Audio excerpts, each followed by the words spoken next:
and this is the Connecticut Sports Talent Show, where we talk all things talents in Connecticut. And I've got a special treat for all the Connecticut high school coaches and also, young football players who aspire to play at the college level, as I'm pleased to have on the head coach of the University of New Haven, the Chargers themselves, in the NE10 Division II.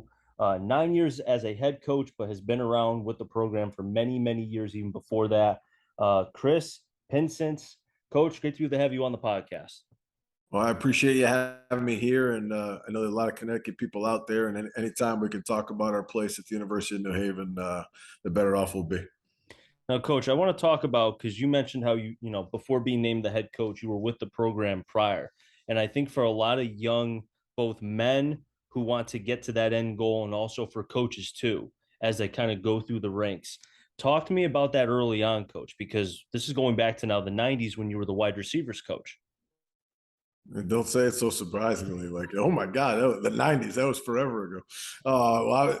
Coming out of school when I was playing up at Boston University, I thought high school teaching, I thought coaching might be something I wanted to get into. I had a lot of great people that had mentored me through the years in high school and then certainly in college when I was playing.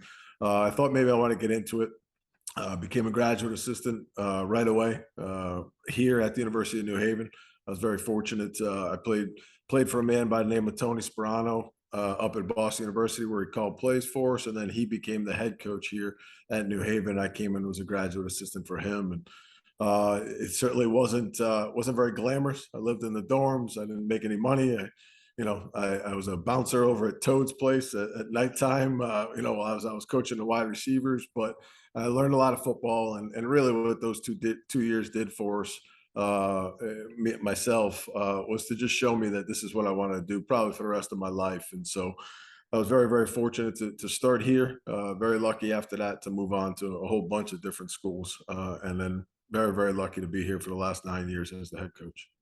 Now, Coach, you talk about kind of paying your dues and kind of like you said, you weren't making a lot of money, if not any. You were working at Toad's Place, which I'm, very familiar with back in my college days.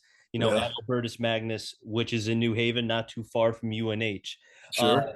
and I just have to ask, and I think maybe a lot of people would like to know as well. How was there any sort of doubts, like at certain points, like should I be, should I be doing something else? How to kind of get past that? How did you do that? Yeah, there've been a lot of doubts along the way. When you get going, and like I said, I slept in the dorm room there on the side, and in the room just adjacent to my players there at New Haven, working almost 24 hours a day between that job and another job.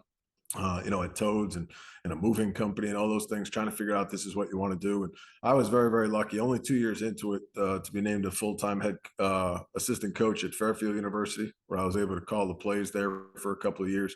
And real lucky at age 25 to be able to do that and coach kids that were only 3 or 4 years younger than me at the time, and to be calling the plays. And I think at that point I solidified that this is what we want to do. I was very, very lucky to then come back here to New Haven for 3 years. But then we bounced around. Me and my family bounced around for a long time. And just like everybody else in the coaching profession, there's doubts out there when you start having children, whether this is too time consuming, whether this is something that is worth the sacrifice. And then there's times where you're hired and fired a whole bunch of different times too, where you're looking for jobs and other people have doubts in you. So it's one of those professions where you feel good for a while and then you come back down to reality pretty quickly. As you were kind of progressing, as you were going to various schools and having the positions as you did, at what point, because I know just like in sports, confidence is the biggest thing. If you have that confidence, everything else goes not easy, but at least you trust yourself. At what age, Coach, if you could remember, do you feel like you started to have confidence in yourself and you believed what you were doing was the right thing?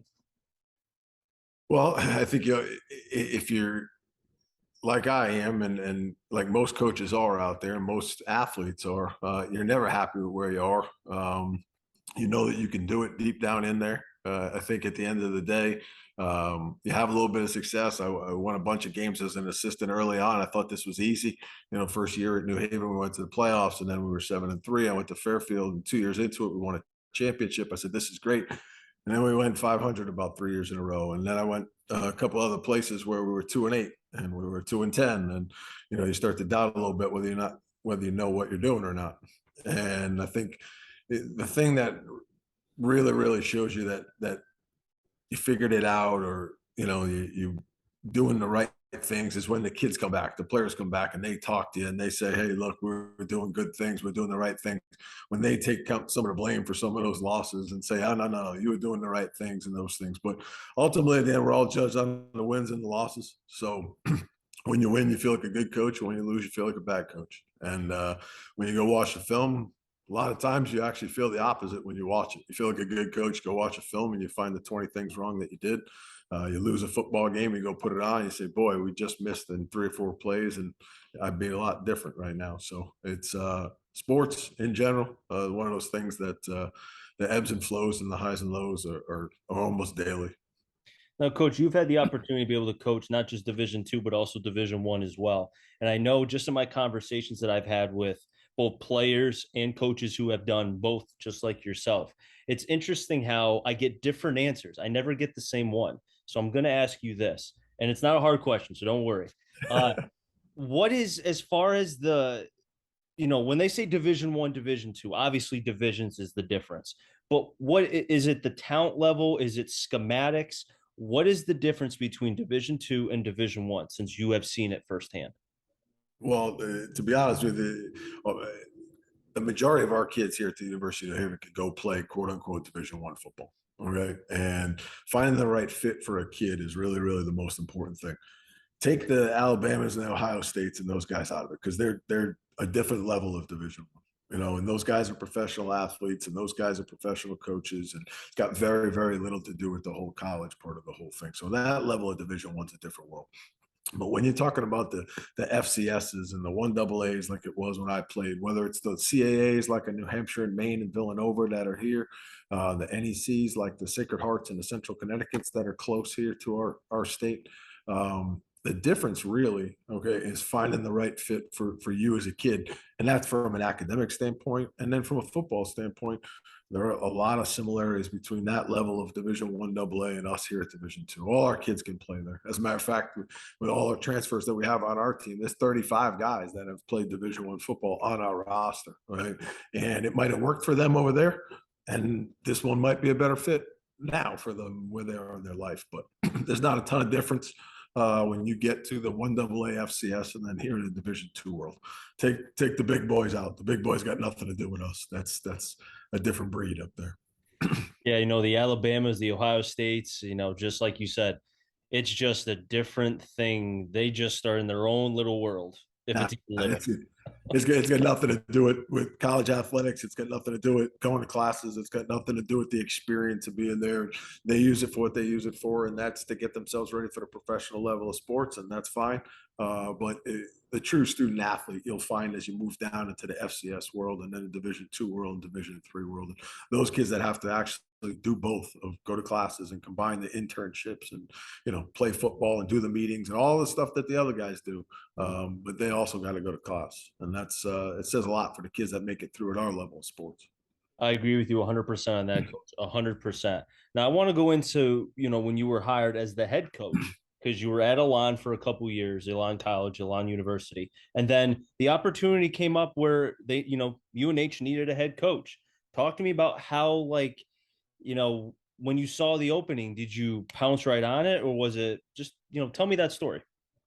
Yeah, always a place. Like I said, I started out for 2 years. I came back as a coordinator in '99 through '01 here at the University of New Haven. Always loved the place. Always loved the school. My alma mater, Boston University, has dropped football. And when this was my first job, this kind of became my home for college football, and where I kind of grew up then. And my memories are here. And when they brought football back in 2008, I was interested in the position. They ended up hiring actually my college teammate and my roommate, Pete Rosamondo, to be the head coach here for the first 6 years of the program when they came back. And then when he decided to move on to Central there in 2014, I was very excited about the possibility to come back here. Very excited about coming back to New England with my family. I loved my 3 years down at Elon, down in North Carolina, but coming back up to New England around my family and my wife's family, the place where my kids could see their grandparents and stuff like that was very important to us.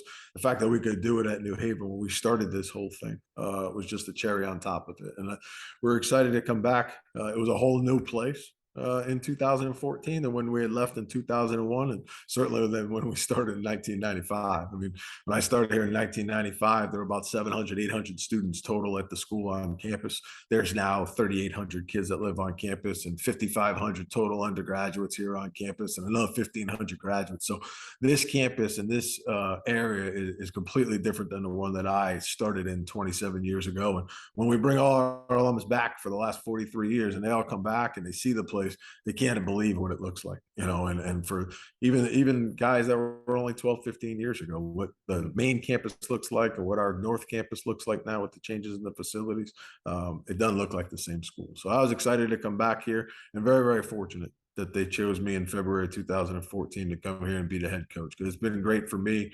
Most important, it's been great for my family. Through coach the 8 years, now ninth year of you being the head coach at UNH. Obviously, the game, you could make the case, has changed to a certain degree. I don't think it really matters what level. I think the game has evolved in a lot of ways for you. And I know obviously that's why you have a staff and such, but when you're coaching the players, has that kind of evolved too over the course of your now 9 years as a head coach? Yeah, these kids are smarter than they were before. When I was growing up and I was playing, there was no 7-on-7 leagues in the summertime. It wasn't any spring football. There wasn't any YouTube and quarterback coaches that are out there from a year-round basis, and there certainly wasn't the internet and TV and all the coverage, the NFL Network. And I mean, shoot, we can see the New York Jets come to camp in 2 days, and we can watch 7-on-7 how bad Zach Wilson is, and they'll grade him in 7-on-7 scale and things like that. So these kids, when they come up here, are much more educated from a football standpoint. They're much more educated from a life standpoint. Mhm. So when you're coaching them and when you're approaching them with ideas, whether it's football or life or time management stuff, you got to tell them the whys of stuff. Before, when I was a kid growing up, they just, Coach Brian would tell me to throw the ball over here. I'd say, sure, we'd throw the ball over there and it would work. Now these kids want to know why. Why are we doing this? Why are we doing that? Sometimes you tell them, shut up, throw the ball there, like I told you to. But a lot of times now you got to kind of, they're smarter. Okay. And from our standpoint, it's great because when you got smart people, you can do a whole bunch of different things from a scheme standpoint.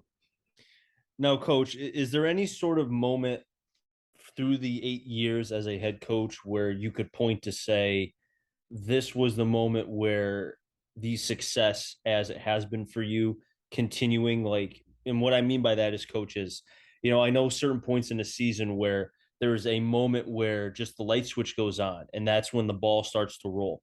Was there a point for you for that in your beginning as a head coach with UNH?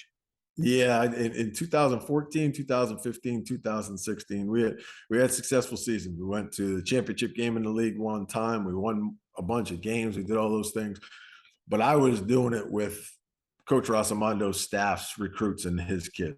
We had brought in a bunch of kids, but there were still those guys. When we hit year four and finished up in 2017, at that moment, the entire roster was ours. And when I say ours, I mean ours, my staffs, the people that we brought in.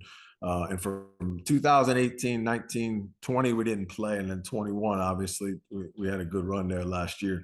But the last 4 years have been all quote unquote our guys. Now, even those first 3 years, it was great. The kids are New Haven kids, and I love New Haven kids, and that's why we're back here. But when they were our guys in those last 4 years now, they're our problem, right? And they believe in what we're telling them from the beginning, And I think at that moment, we knew that we've recruited them. We've brought them here. We're completely responsible for them. Them and their families understand that.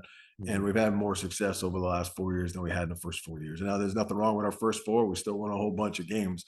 But I think from a satisfaction standpoint, I've been in coaching a long time now. And this is the first place, New Haven, where I was able to bring in a recruiting class and then watch them go all the way through 4 or 5 years and graduate. And I think that's very satisfying. As a coach, as a dad, as a family guy, to watch a kid come in at 18 years old with no idea what he's doing and to leave here at 21, 22 years old with a degree. Hopefully won a lot of football games along the way. But truly, that 4 year experience is the first time I've ever been through it, and so that's pretty memorable for us. Now, coach, what a question I have too when you were talking about seeing the players, go all the way through and graduate and see them at their next career. If it's not football, it's something else. Last season, we saw Southern beat Central, and the hype was crazy. Everybody was going nuts. And then Southern comes to UNH. UNH wins that. Talk Yeah. to me. I mean, what was the leading up to that game? Because I think a lot of people were thinking Southern, I mean, they just beat Central Division 1 going crazy. But then UNH squashed that within the first couple minutes. Just talk to me about that. Well, it's the biggest game that we play, first of all. So that was a game that we're excited for. But I think that just showed that, Southern, who ends up being, I think, right about 500 in our league, whatever they were last year, anybody in our league in the NE10, and even though we're a Division 2 football conference, can beat anybody in the NEC in a one game deal, right? Anybody. And Central ends up being very talented. I think they end up winning 6, 7, 8 games or whatever they did, maybe second, third place in their league. Southern ends up in the middle of our conference, and Southern beats them pretty good too in the first week. Like it might have looked close, it really wasn't on the film. I think that shows right there that our conference is very good. Our players are very good, and that we can all play in that conference. Now, through the course of a season, 10, 11 game season, there's going to be injuries and attrition and things. And we don't have the roster numbers, the scholarship numbers that a school like Central may have. But in that one-shot deal there, Southern did a wonderful job in doing that. Now, we'll always be excited to play Southern. Right, that is our game, and next year we're very fortunate to play them twice. We play them at home on September 10th, and then we finish the year at their place. And that's the game that we circle on our calendar. Like I said, we're lucky to be able to circle 2 dates on our calendar this year. So it wouldn't have mattered if they lost to Central by 40. We'd have been excited to play them, and it wouldn't have mattered if they won the football game. We're going to walk in. They're going to come to our place next year, and we're going to be excited to play Southern and hopefully win that football game for the 13th time in a row. Coach, what kind of player, when you are more so your staff is looking at, okay, what is I'm looking for a Charger. What is a UNH player, both on and off the field? We What want kind of some player is that? Well, we want somebody here at our level and at our private school up here in New England. We want somebody that wants to combine the academics of a small school, private school, wants to challenge himself educationally, and wants to win football games. Football is very, very important here at New Haven. We want kids that love to play football. Football is the hardest sport there is to wake up every morning, go to practice, right? Me and you talked before that. I'm really a baseball dad. Both my sons are baseball kids and grew up here in North Haven and went through Bob DeMayo's baseball system, and now both are playing at the University of New Haven in the baseball program. And baseball's fun. You get to go out in right field and spit seeds, and you get 20 swings, and you do a infield, outfield. Basketball, right? You get to play some one-on-one hoops and shoot and things like that, and those are fun sports. You never see anybody just call up their friends and say, "Let's just go play pickup tackle football in the backyard." That just doesn't happen. And so, if you don't have that kind of love for practice and that love for preparation, you're not going to succeed in college, and you're not going to succeed here. This is a tough place. It's a tough place academically. It's a tough place from a football standpoint. We compete every single day, and those are the kids that we're looking for. And we got a wide variety. We got guys from 5 different backgrounds, as we like to say. We got high school seniors that graduate from high school and come right to us. We got prep school guys that go from high school to prep school and then come here to our school. We got junior college football players that go and get their associate's degree at a junior college and then come play for us. We got 4-year college transfers that started other 4-year schools and come to our place. And in the last 3 or 4 years, we've done a great job of getting graduate school transfers that they finish somewhere, Division 1, Division 2, Division 3, and then they come to us for their 4th or 5th year and play grad school. And so we got guys from 5 different backgrounds. We've got a roster of over 140 right now. We're recruiting every single day, and we want kids that love to play football. Last year we played 3 JV games here at the University of New Haven, which I don't know any other Division 2 programs in the country that play JV games. It's because we got kids that want to play football and want to play as much as they can. And we find a kid like that also wants to add the academic component of it, because there's no hiding at the University of New Haven. There's 25 kids in a class. You're sitting in the front. You can't be like me and sit in the back of a 400-person economics class where I got to hide for my freshman year where I didn't learn anything, but I also didn't get called to the carpet either. Over here, they're going to know your name. They're going to know you played football. They're going to probably be very critical of you. Hey, how come you didn't make that tackle on Saturday? How come you didn't catch that ball on Saturday as a professor? But if you're somebody that wants to combine small school private education up here, and win a lot of football games and do it in front of a great crowd, then this might be the place for you. Another thing too, coach, is that speaking of the love for football, if I know anything about Connecticut and football, they love it. I mean, we talk about down south where it's the Bible, God, football. Football may be higher than the Bible sometimes. I would say in certain towns, football is way up there. And I know over the last few years, since I've really been watching the recruiting of the Connecticut prospects, it seems like UNH is grabbing these kids. You're attracting them. What is it? Why are the Connecticut kids seeing like, what? UNH, I want to go there. I want to be a Charger. Well, I talked about the size difference in the school from when I started. In 1995, when I first started coaching here, there were 600, 800 kids. Now there's 3,500. Well, our academic profile has changed completely. And from an in-state kid now, when you start to hear when you're 8, 10, 12 years old now about a great private school at the University of New Haven, and you want to be a criminal justice major, which is a national major for us. Yeah, you want to be forensic science, you want to be engineering, you want to be sports management or business. We got a great accredited business program and MBA program to get your master's. You start to hear those things as a Connecticut kid, and then look around. We average more fans than any other football program in the state of Connecticut. Take UConn out of it and take Yale, and Yale's attendance is only that high because Harvard comes in every other year and they get 55,000 in there.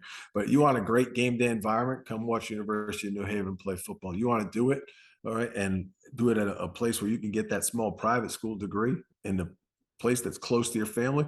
Because when we talk about academic and football fits, a lot of it is the location fit too. And so if we can find a great Connecticut kid, and our numbers have increased tremendously. I think we have 35 Connecticut guys on the roster coming in here in 2 weeks when we start preseason camp. And so local guys, and we've been able to do it different ways. Some kids live at home and commute into our school. Some guys live in the dorms. We got some graduate school guys that went to 4-year places, and they're local kids that we've known for 4 years, and they're going to come here for their graduate school year and start their MBAs or maybe their masters in a different program. And so we got a lot of great things to sell from an academic standpoint. And I think now when kids want that and win football games, Mm-hmm. a place like New Haven has been very, very attractive to a lot of Connecticut kids lately.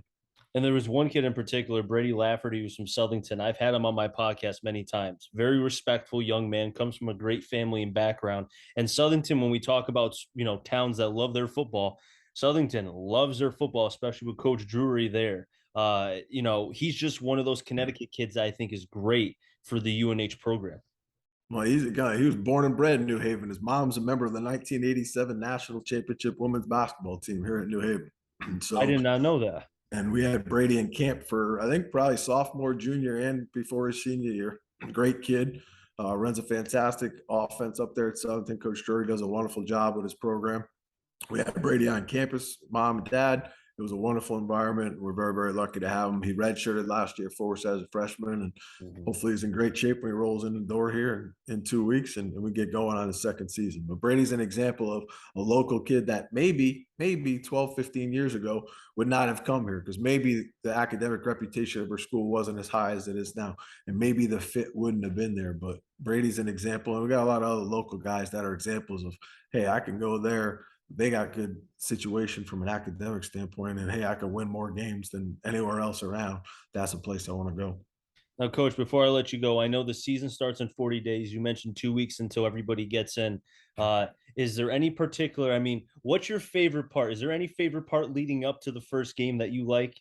Practice? I love, yeah, I love preseason camp. I mean, I think, and this year we're very, very lucky. The kids might not think that we're lucky, but we got 22 days of preseason camp because of where our classes start. And normally, since I've been back here the last 8 years, we've only had about 12 or 14 days of preseason camp, and then classes would begin. But we're real, real lucky now, and we come in on Sunday, August 7th, and we go all the way up until when classes start, and that's not till the last week of August. So preseason camp's the best because it's all football. There's no excuses for classes.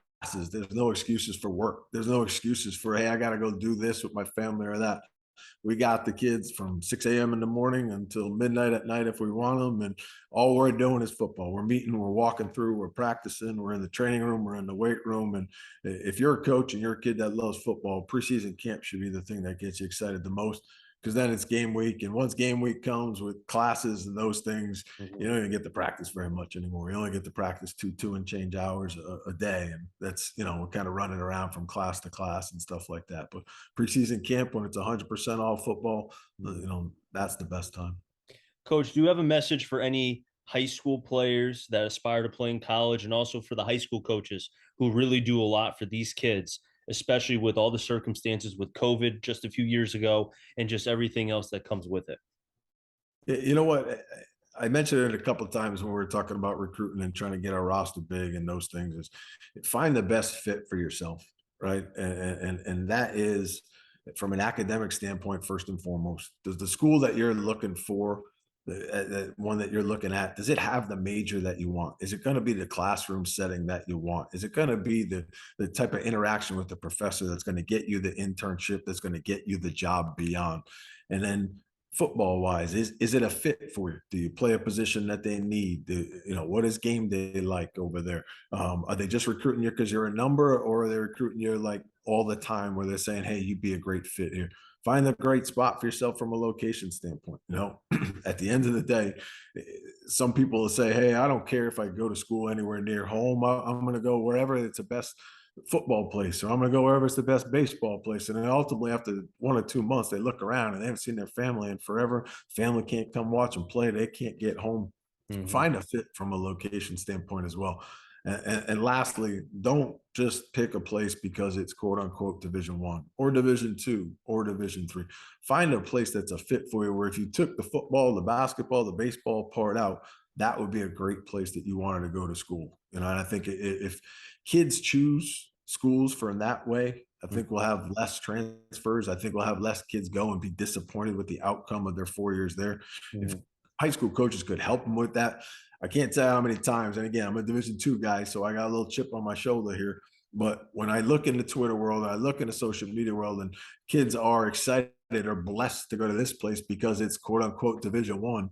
Well, Southern Connecticut beat Central Connecticut, and then the following week we beat Southern Connecticut 38-9. All right, so you're gonna tell me that those guys were blessed to go be Division 1 guys on that Saturday, right? Find a good fit for yourself, and honest to goodness, if you do, and I told my two kids this when they were looking at schools and being recruited for schools, is find the best fit for yourself academically, sport wise, location wise, and are you going to be able to get back and forth and see your family a little bit so that you guys can enjoy this ride together? Coach, I love that.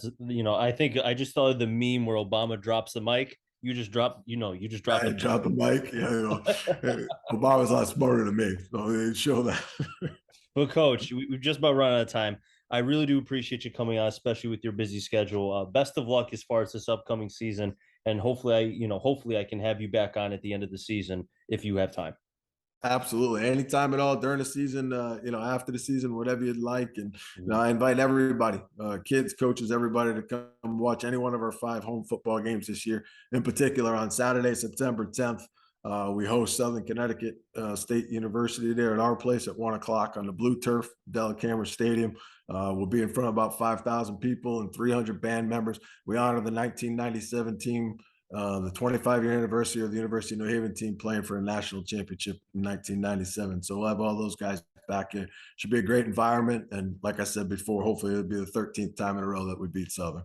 And let's hope that's going to be a fantastic event for everybody involved. That'll wrap things up here in the Connecticut Sports Talent Show. So until next time, stay safe. MRCT stands for Connecticut Town. I'm Roger and find them all. Enjoy the rest of your day, everybody, and be well.